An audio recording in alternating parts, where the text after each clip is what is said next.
जो कमर दर्द की शिकायत है वो बहुत कॉमन है और 5% केसेस में कमर दर्द का कारण जो होता है वो हड्डी में प्रॉब्लम, डिस्क का बढ़ना, लिगामेंट का फूल जाना या फिर मसल स्पैज़म होता है। ऐसे ही एक पेशेंट जो हमारे रेगुलर फॉलोअप में थे पिछले 6-7 महीने से, उनका दवाइयों से, फिजियोथेरेपी से आराम नहीं आ रहा था।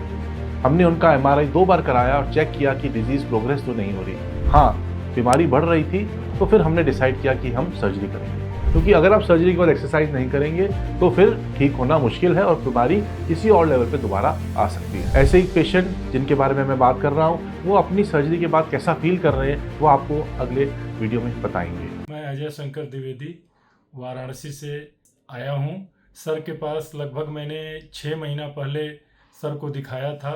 मैं यूट्यूब और मेरे एक मित्र ने बताया था सर के बारे में, तो सर के पास मैं जानकारी लेके पहुंचा था। सर ने मेरे को देखा उस समय, तो सर ने मेरे को ये एडवाइज किया कि देखो इस तकलीफ़ में तो ऑपरेशन होना है, बट आप चाहो तो अपना करा सकते हो, और नहीं तो कुछ दिन दवा खा के देख लो। दवा खाने के बाद मेरे को आराम नहीं हुआ।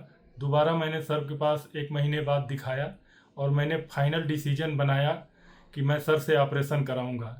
सर की बहुत बहुत मेहरबानी है, मेरा ऑपरेशन बहुत बढ़िया हुआ। मैं 1 महीने के अंदर ही सर ने मेरे को दौड़ा दिया। मैं आज के डेट में कार भी चला रहा हूँ, बाइक भी चला रहा हूँ और अपनी ऑफिस भी ज्वाइन कर लिया हूँ। और मैं आर्मी से रिटायर्ड हूँ, और रिटायर होने के बाद हमारा जॉब सिक्योरिटी लेवल में है, तो थोड़ा सा जॉब टफ है, लेकिन सर का इतना बढ़िया मेरा ऑपरेशन किए हैं सर की उसकी अब मैं कोई गणना नहीं कर सकता। नमस्कार, मैं डॉक्टर राहुल गुप्ता हूं। मैं फोर्टिस हॉस्पिटल नोएडा और एस्कॉट्स ओखला में सीनियर स्पाइन सर्जन। जो कमर दर्द की शिकायत है वो बहुत कॉमन है और 5% केसेस में कमर दर्द का कारण जो होता है वो हड्डी में प्रॉब्लम, डिस्क का बढ़ना, लिगामेंट का फूल जाना या फिर मसल स्पैज़म होता है। ये एक बहुत कॉमन बीमारी है जिसके लिए दवाइयाँ, बेड रेस्ट, फिजियोथेरेपी, थोड़ी बहुत मालिश करने से ऑलमोस्ट 80-90% केसेस में आराम आ जाता है। पर जैसे जैसे हमारी उम्र बढ़ती है, एजिंग होती है, तो डीजेनरेटिव डिजीजेस काफ़ी कॉमनली हमारे स्पाइन में प्रभाव करती हैं और कुछ % पेशेंट्स में सर्जरी की ज़रूरत भी पड़ती है अगर उसमें हड्डी दब गई है, टेढ़ी हो गई है, नस दब रही है, कोई डिस्क बहुत ज़्यादा बाहर निकल गई है, लिगामेंट इंजरी हो गई है या कोई फ्रैक्चर हो गया है। अगर सर्जरी ज़रूरी है तो सर्जरी से फ़ायदा ज़रूर होगा।